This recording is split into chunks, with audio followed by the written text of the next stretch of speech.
May printer ka, may Epson ka, may Epson L3256 ako, pero paano ko siya i-head cleaning na wala akong gamit na laptop? So, ganito lang po.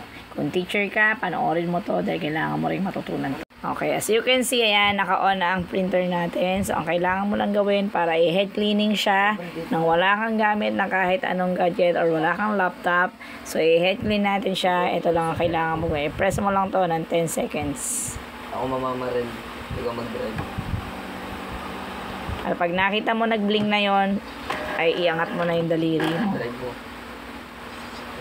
So, ayan. As you can see, ayan, tumutunog po ang ating printer.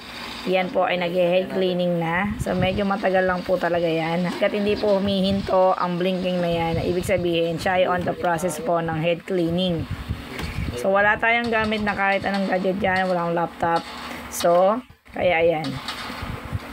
Kita nyo? Ayan o.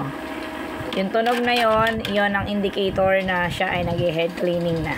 So, hintayin mo lang yan matapos. Medyo matagal nga lang.